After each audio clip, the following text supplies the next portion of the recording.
नमस्कार, knocking-news.com में आपका स्वागत है। मैं हूं गिरिजेश वशिष्ठ। भाई, ज्ञानेश कुमार को वोट चोर कोई कह नहीं सकता और वो चोरी भी करेंगे तो उनको कोई सज़ा दे नहीं सकता, क्योंकि सरकार ने कानून बदल दिया है। लेकिन वो तरह तरह के दांव पेच चल रहे हैं और तरह तरह से जनता के बीच में ये मैसेज देने की कोशिश कर रहे हैं कि वो वोट चोरी चाहते नहीं है, उसके खिलाफ हैं। टाइम्स ऑफ इंडिया में एक खबर छपी है। खबर कहती है ई साइन फीचर लगा दिया है। EC brings in e-sign feature to check misuse of identity for seeking voter list deletions। यानी अब वोटर लिस्ट में किसी का नाम उड़ाना हो तो ई साइनिंग को अनिवार्य कर दिया है। किसने कर दिया? चुनाव आयोग ने। तो आप कहेंगे वाह, ये बहुत बढ़िया हो गया। क्या बढ़िया हो गया? उसमें ई साइन लिखा हुआ है ना, इसलिए बढ़िया हो गया। ज़्यादातर लोगों को टेक्नोलॉजी से इतना ही लेने देना। लेकिन हम ये समझेंगे कि ये ई साइन क्या है और ये जो नया खेल किया चुनाव आयोग ने, ये आंखों में मिर्ची डाली है, धूल झोंकी है, आंखों पे पट्टी बांधी है, या हम सबको भरमाने के लिए चुनाव आयोग ये बताना चाहता है कि वो कुछ बदलाव कर रहा है, जबकि उसका मकसद वोट चोरी रोकने का अगर होता तो वो इस बदलाव के साथ बहुत सारे दूसरे काम कर रहा होता। क्या कर रहा होता, इस पे भी हम आएंगे। सबसे पहले समझते हैं कि ये ई साइन इन क्या है। और ई साइनिंग क्या है ये जानने से पहले समझे क्यों लाए। दरअसल जब से नेपाल वाला घटनाक्रम हुआ है, सरकार के हाथों के तोते उड़े हुए हैं और सरकार बार बार ऐसे काम कर रही है जिससे जनता में ये संदेश जाए कि नहीं नहीं, वो केवल अडानी अंबानी नहीं, आम जनता के लिए भी सोचती है। GST वाला फैसला उसका, अगर सचमुच दाम कम होता है तो इसका लाभ जनता को मिलेगा। लेकिन अगर सचमुच वाला, इसलिए अभी भी सवाल है कि हिंदुस्तान में प्राइस कंट्रोल करने का कोई मैकेनिज्म आज की तारीख में नहीं है। आज की तारीख में ऐसी कोई व्यवस्था नहीं है, ऐसी कोई अथॉरिटी नहीं है जो गलत प्राइस रखने पर किसी कंपनी को, किसी व्यक्ति को या किसी दुकानदार को टोक सके, उस पर नज़र रख सके। झूठी MRP लिखने पर कोई रोक लगा सकते हैं। और ये पता कैसे चल रहा है? तब पता चल रहा है जबकि हमारी सरकार अभी इस समय जब ये करने चली कि भैया हमने जो लाभ दिया है GST कम करने का, इसको लोग पहुंचा रहे हैं जनता तक कि नहीं, तो उनके पास कोई मैकेनिज्म ही नहीं है। तो उन्होंने एक सिस्टम बना दिया, कुछ लोगों की ड्यूटी लगा दी, उससे मैनेज करने की कोशिश कर रहे हैं। और उसमें ये चीज़ सामने आई है कि 2 फीचर ज़्यादा लिख देंगे और दाम फिर बढ़ा देंगे, यानी लोगों को सस्ता नहीं मिलने देंगे। अब आपने इतना सर पे चढ़ाया, ईज़ ऑफ डूइंग बिजनेस की है, व्यापार करना आसान बनाया, तो उस आसानी से वो आसानी व्यापार करने की क्या, जनता को उल्लू बनाओ, पैसा सेट हो। खैर, वापस आते हैं मौके पे। तो ये डर है और इसी डर के कारण जो अकड़ा अकड़ा घूम रहा था चुनाव आयोग, वो जनता को अब ये कहना चाहता है कि नहीं नहीं, हम वोट चोरी नहीं करें। लेकिन बंद नहीं करेगा, क्योंकि बंद कर देगा तो दिक्कत हो जाएगी ना, फिर सरकार कैसे बनाएंगे। खैर, शुरू होता है मामला कर्नाटक के अलंद केस का, जो राहुल गांधी ने एक प्रेस कॉन्फ्रेंस की थी। बीच में एक, वो हाइड्रोजन बम ला रहे हैं, बीच में एक प्रेस कॉन्फ्रेंस कर दी, टाइगर अभी जिंदा है बताने के लिए। 6018 डिलीशन के आवेदन की शिकायत आई थी। चुनाव आयोग ने दूसरे दिन लपक के बोला नहीं नहीं, वो तो हमारे पास आई थी, हमने ही उस पर FIR कराई थी। लेकिन पता चला उस FIR की जब जांच हो रही है तो CID को ये सबूत नहीं दे रहे हैं। लेकिन इसकी आड़ में चुनाव आयोग ने कुछ एक बदलाव करके ये दिखाने की कोशिश की, जिसका मैंने जिक्र किया। कौन से बदलाव? ई साइनिंग वाले बदलाव। ई साइनिंग क्या होगा? ई साइनिंग ये होगा कि जब आप कहेंगे कि भाई मेरा वोटर कार्ड से नाम डिलीट कर दो, मैं दूसरे शहर में रहने लगा हूं या किसी अन्य कारण से, तो वो आपको भारत सरकार के CDEC के पोर्टल पे फॉरवर्ड कर देगा। और CDEC के पोर्टल पे आपको अपना मोबाइल नंबर डालना पड़ेगा। और मोबाइल नंबर जो आप डालोगे वहां पे, वो वही मोबाइल नंबर होना चाहिए जो आधार से लिंक है, और वही मोबाइल नंबर होना चाहिए जो चुनाव आयोग के डाटा में लिखा हुआ है। यानी चुनाव आयोग ने आपकी पूरी की पूरी प्राइवेसी को एक जगह से लिंक कर दिया। एक वोटर कार्ड से वो जान सकता है आप कौन हो। ये खेल है, इस खेल को आगे समझेंगे कि ये खेल क्यों किया गया है, यही रास्ता क्यों अपनाया हुआ है। और लेकिन ये है कि वहाँ पर जाके आप डालोगे तो CDEC के वहाँ से आपके पास में एक SMS आएगा, आधार वेरिफिकेशन के लिए OTP मांगेगा। वो OTP का आप डाल देंगे, तभी आप बदलाव कर सकते हो। कहेंगे तो बड़ा बढ़िया, इसका मतलब कोई किसी दूसरे वाले में बदलाव नहीं कर सकता, आपके फ़ोन नंबर से ही बदलाव होगा, वो भी आधार से वेरिफिकेशन होगा। तो आधार से वेरिफिकेशन का क्लॉज ऐसा क्लॉज है जिसको आप जानबूझ के ऐसे डाल दो कि बाद में अगर कोई चीज़ उड़नी हो या कोई चीज़ वापस लेनी हो, उसमें ऐसा एक नियम लगा दो कि उसको जब चाहो वापस करा लो। एक आदमी कोई भी जाएगा जो बीजेपी का समर्थक होगा और सुप्रीम कोर्ट में जाके एक रिट लगा देगा या किसी कोर्ट में लगा देगा कि सुप्रीम कोर्ट का 2018 का आदेश है कि किसी भी व्यक्ति को सिर्फ आधार ना होने पर किसी सरकारी सेवा से आप वंचित नहीं कर सकते। ये सुप्रीम कोर्ट का पुत्तुस्वामी केस का 2018 का आदेश है, प्राइवेसी का मसला है। अभी आधार मैंडेटरी कर दिया, जब हटाना होगा तो हटवा लेंगे, लेकिन चुनाव आयोग को इसको हटवाने की जरूरत नहीं है। क्यों? क्योंकि धांधली का असली केंद्र कौन सा है? मैंने आपको अपने वीडियो में बताया था, राहुल गांधी के एपिसोड के बाद में सरल तरीके से समझाते हुए कि धांधली का जो छेद है, जो दरवाजा है, ये तो आपने संद बंद कर दिया। जैसे सोसाइटी के अंदर आपके कोई घुसेगा तो आपने गेट पे गार्ड खड़ा कर दिया, ये कर दिया, वो कर दिया, लेकिन दूध बांटने वाला आराम से घुस जाएगा। उसको रोज बैठ के कोई उसकी जांच नहीं करता, उसकी तलाशी नहीं लेता।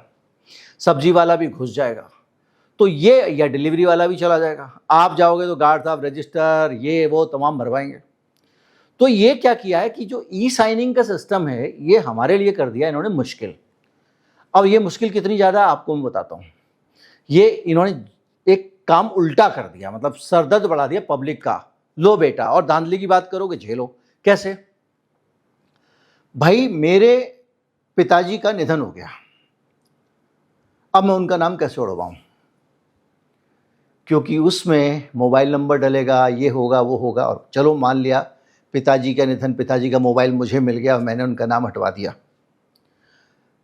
मैं दूसरे शहर में चला गया, दूसरे शहर में गया, अक्सर लोगों के मोबाइल नंबर बदल जाते हैं, दूसरी चीज़ें हो जाती हैं, तब मैं क्या करूँगा? उसको भी छोड़ दो।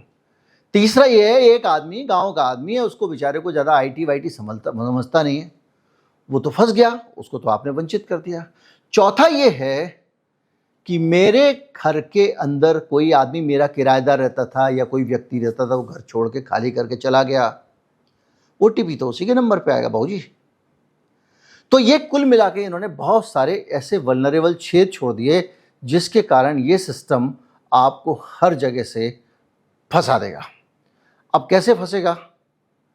ऐसे फंसेगा कि अब आप अपना नाम हटवाने जाओगे फॉर्म 7 में तो काम आसान नहीं होगा बाबूजी।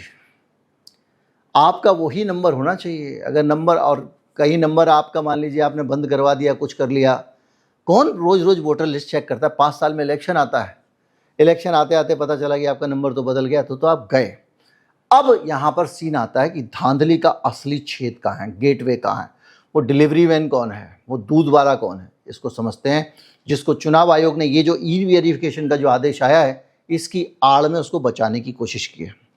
आप मुझे बताइए, मैं अपना नाम बदलना चाहता हूँ, इसके लिए तो आपने कह दिया कि ई वेरिफिकेशन ज़रूरी है, आधार से वेरिफिकेशन ज़रूरी है, क्योंकि मैं एक सिंगल करता हूँ। एक आदमी जिसको हज़ारों, सैकड़ों, 50 नाम बदलने का अधिकार है, उस आदमी का लॉगिन आपने पूरा नहीं रखा हुआ है। ट्रेडिशनल लॉगिंग, यूज़र आईडी डालेगा, पासवर्ड डालेगा, ओटीपी आएगा, बात खत्म। और राहुल गांधी ने जो मामला उठाया था उसमें कई सारे सेंट्रलाइज एक जगह से बदलाव किए गए थे। आप एक ही रात में जो आपका अधिकारी होता है, बीएलओ होता है, ब्लॉक लेवल ऑफिसर, उसके 50 अगर लॉगिन बैकएंड से बना दें, दुनिया की कोई ताकत डाल सकती है, जान सकती है कि वो लॉगिन बने कि नहीं लगे। और उस लॉगिन को 50 बदलाव करने का अधिकार है, मतलब वो सीधे बदलाव नहीं कर सकता, वो जानकारी भर देता है। जानकारी भरने के बाद ये जाके ऊपर के लेवल पे जो ईआरओ होता है उसके पास पहुंच जाता है। ईआरओ एक बार ओके करता है तो वो बदलाव आ जाते हैं। अब मुझे एक बात बताइए कि जो बीएलओ है वही तो ईआरओ की आंख कान है, वो करोड़ों वोटरों को खुद तो देखने नहीं जाएगा। तो जो बूथ लेवल अफसर है वो आदमी अपना कुछ भी जो भी भर दे, जिसका डिलीट कर दे, जिसका सरप्लस कर दे। क्यों? क्योंकि उसको अधिकार है, वो ग्राउंड में जाके सर्वे करता है, मुआयना करता है, ये करता है, वो करता है, 50 चीज़ें। मतलब मुझे अपना नाम उड़ाना है तो मुश्किल कर दिया, बीएलओ मेरा नाम जब चाहे तब उड़ा दे। और उसका क्रेडेंशियल आधार से नहीं जोड़ा गया। यानी बीएलओ के चुनाव आयोग चाहता है कि आप धांधली अगर करना चाहें तो बीएलओ जैसे 50 अकाउंट फेक बनवा लें, 100 अकाउंट फेक बनवा लें। किसी की हिम्मत है? अमित शाह मोदी जी अगर करना चाहें तो कोई रोक लेगा?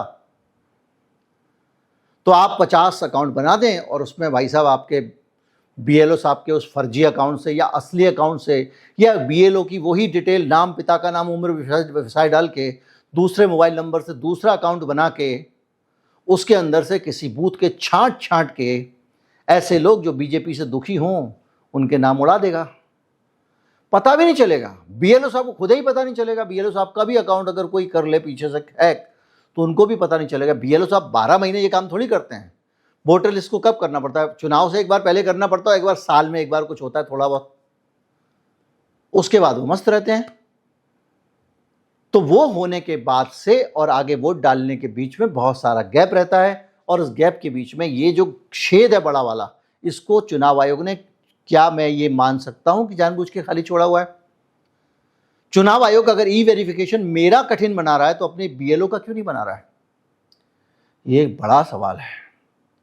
ई वेरिफिकेशन होगा तो पता चलेगा कि किस बीएलओ के लॉगिन से हुआ है, उस बीएलओ को आधार के नाम पे उसका मोबाइल नंबर किसने से जोड़ा था, किसने आधार से लिंक किया था। तो इसलिए चुनाव आयोग ने बीएलओ को अलग रख दिया। इंटेंशन क्या हो सकता है इसके पीछे? अच्छा इंटेंशन हो सकता है क्या? नहीं हो सकता। सुरक्षा का इंटेंशन हो सकता है क्या? नहीं हो सकता। और जब चुनाव आयोग को पता हो कि ये तरीका सुरक्षित करता है और जनता के ऊपर वो लागू कर रहा है चुनाव आयोग, तो उस तरीके को अपने आदमी के ऊपर लागू क्यों नहीं कर रहा है, बीएलओ के ऊपर? बीएलओ चुनाव आयोग का कर्मचारी नहीं होता, कहीं शिक्षक होता है, कुछ होता है, पार्ट टाइम काम कर रहा होता है, फुल टाइम जॉब तो उसका नहीं है। तो ये अपने आप में बड़ा सवाल है। भारतीय जनता पार्टी के इतने कार्यकर्ता, हर बूथ पे लोग उसके हो सकते हैं, डराया धमकाया क्यों नहीं जा सकता? बड़े बड़े आईएएस, बड़े बड़े जजेस के ऊपर आरोप लगते रहते हैं, दब गए, इन्होंने ये फैसला ऐसा कर दिया, वैसा कर दिया। वो तो प्राथमिक विद्यालय का अध्यापक है, कहीं राशन विभाग में काम करने वाला एक बाबू है। योगी जी की सरकार है अगर उत्तर प्रदेश में, और कोई आदमी ऐसा है तो उसकी हिम्मत है क्या जो दाएं से बाएं कर जाएगा? मऊनाथ भंजन में जाके उसका कहीं ट्रांसफर हो जाएगा सीधे नोएडा से। इसके आधार पर हम ये मान सकते हैं कि ये बहुत बड़ी मूलभूत सिस्टम में कमी है, सुरक्षा खामी है। Citizen heavy authentication, minimum power. BLO ERO light authentication, maximum manipulation capacity.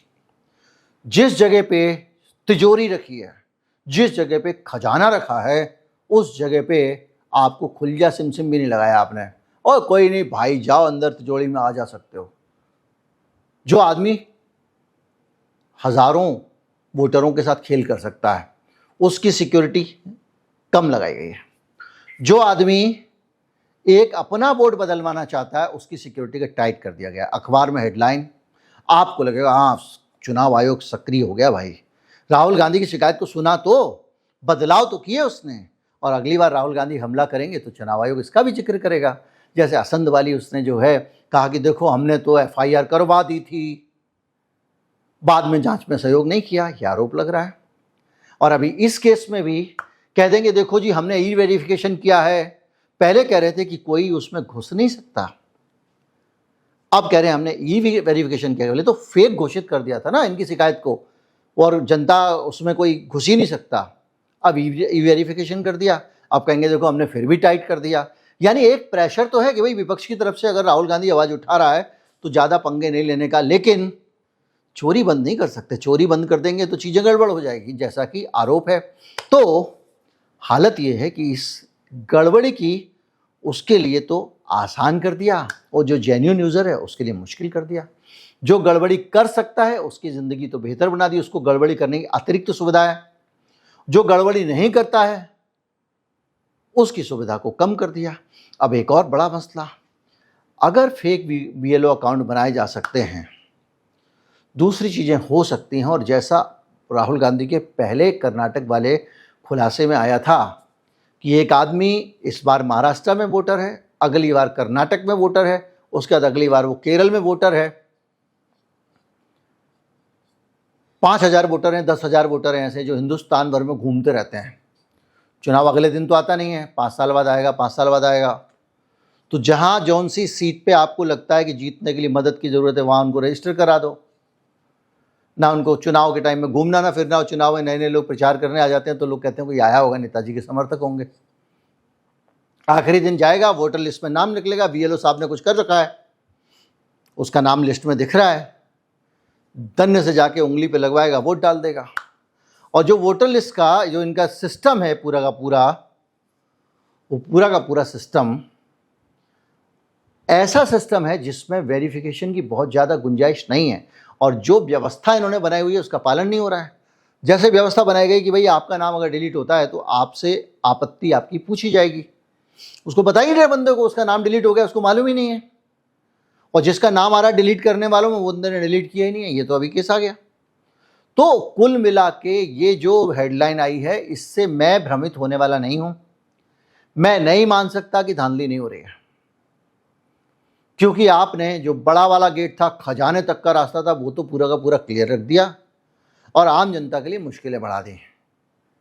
जो आदमी मंदिर में से चढ़ोती बढ़ोती उठा के ले जा सकता है उसके लिए तो पीछे वाला वीआईपी गेट है, तो आ जाना सीधे सीधे गर्भगृह तक चला जाइए। और जनता 2.5 किलोमीटर लाइन में लग के आना, ऐसे ऐसे ऐसे ऐसे, उसके बाद में जाके जो है वो मोबाइल यहाँ जमा कर देना, फला चीज़ यहाँ जमा कर देना, तब जाके 1 सेकंड के लिए आप दर्शन करोगे, धक्का मार मार के आगे। यही भेदभाव हो रहा है जनता के लिए और बीएलओ के बीच में। बीएलओ को आपने, बीएलओ या जो भी अधिकारी हैं उनको आपने अनंत पावर दी हुई है और उनका ऑथेंटिफिकेशन कच्चा रखा हुआ है आपने, ट्रेडिशनल वाला। और जो जनता है जिसको अपना एक वोट बदलना है उसकी ज़िंदगी नरक कर दिया। वो अपने घर के 4 तरह के केसेस मैंने बताए, उनमें तो वोट भी नहीं बदलवा पाएगा। तो दिखावे पर मत जाओ, अपनी अकल लड़ाओ। ये सब बातें हो रही हैं और इसमें भी बैकडोर रखा हुआ है। कभी भी न्यायिक चुनौती देके इसको वापस कर लिया जाएगा और ये सिस्टमेटिक टारगेटिंग है, अपोजिशन स्ट्रॉन्ग होल्ड में, सिलेक्टिव मैनिपुलेशन है, इनसाइडर कोऑर्डिनेशन है, बीएलओ ईआरओ लेवल पे प्लान्ड ऑपरेशन चलने वाले हैं। फॉरेन इंटरफेरेंस पोटेंशियल इसमें काफ़ी ज़्यादा हो गया है कि सिक्योरिटी स्टडीज़ के मुताबिक भारत में ग्लोबल हस्तक्षेप बहुत ज़्यादा है। विदेशी ताकतें भी भारत का चुनाव गड़बड़ करना चाहती हैं। इसलिए जो इनसाइडर थ्रेट है, भारत के अंदरूनी खतरे हैं, उनको लेकर बहुत सारी चीज़ें सामने हैं। कई बार, अनेक बार, अलग अलग उदाहरणों में ये सामने आ चुका है कि हमारे देश की सरकारें या दूसरी सरकारों को कौन बनेगा कौन नहीं बनेगा इसको प्रभावित करने की कोशिश विदेशी ताकतें करती रही हैं। हमारे तो जो प्रधानमंत्री जी ये ट्रेनिंग लेके आए थे अमेरिका में, ये खबर आई थी बाकायदा, इनको सिखाया गया था अमेरिकन सिस्टम, ताकि उस एजेंडा को, पूंजीवादी एजेंडा को कैसे आगे बढ़ाना है। ये सब कुछ है। जेन्युइन प्रॉब्लम को अनसॉल्व नहीं किया गया है, सिटीजन को परेशान किया गया है। कुल मिला के यदि बीएलओ ऑथेंटिकेशन वीक है तो सिटीजन ऑथेंटिकेशन को स्ट्रॉन्ग करने का क्या फ़ायदा है, चुनाव आयोग जवाब दे। फेक बीएलओ अकाउंट अगर बन सकते हैं, मास मैनिपुलेशन हो सकता है, तो इसको रोकने का क्या सिस्टम है चुनाव आयोग के पास, चुनाव आयोग बताए। क्योंकि इस पूरे मामले में कहीं पर भी इनके पास में कोई ऑथेंटिकेशन ट्रेल नहीं है, कोई ऑडिट ट्रेल नहीं है कि भैया ये यहाँ से बदला, यहाँ से हुआ, ये हुआ, वो हुआ। एक मैकेनिकल सिस्टम होता है, एक चीज़ होती है, ये फाइल इसके बाद गई थी, उसके बाद गई थी, तो आप जब बाद में ऑडिट करते हो पता चल जाता अच्छा इसने अप्रूव किया तो ये लॉगिन कहाँ से आ गया।